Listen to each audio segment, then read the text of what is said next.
Vježbe za grudnu kičmu. Početni položaj je ležeći na stomaku opruženih nogu. Iz početnog položaja odizati trup prema gore uz podizanje ruku sa tendencijom približavanja lopatica jedne drugoj. Glava je u liniji tijela sa pogledom u pod. Prilikom pokreta udahnuti vazduh u pluća. Poziciju zadržati 3 sekunde i vježbu ponoviti 7 do 10 puta. Tehnički izvesti vježbu kao i prethodnu, samo su ruke na tjemenu glave. Poziciju zadržati 3 sekunde. Ponoviti vježbu 7 do 10 puta. Tehnički izvesti vježbu kao i prethodnu, samo su ruke pokraj tijela, laktovi i ramena su po 90 stepeni.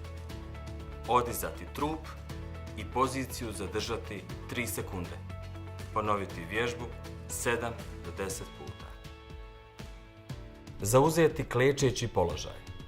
Glavu spustiti čelom na pod, a obje ruke dlanovima spustiti na pod, visoko iznad glave sa opruženim rukama. Pri izvođenju pretklona izdahnuti vazduh iz pluća.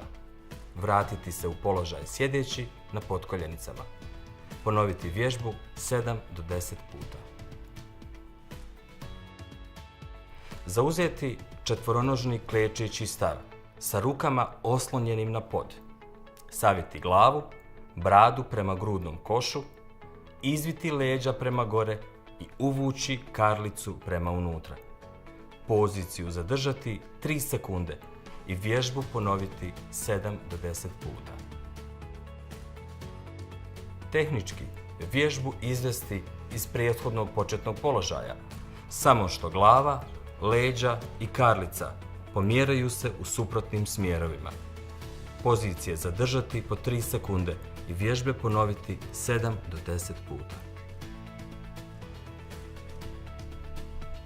Dexalgin gel. Stavite tačku na bol. Pri upotrebi pažljivo pročitati uputstvo o lijeku. Za obavijesti o indikacijama, mjerama opreza i neželjenim dejstvima lijeka posavjetujte se sa ljekarom ili farmaceutom.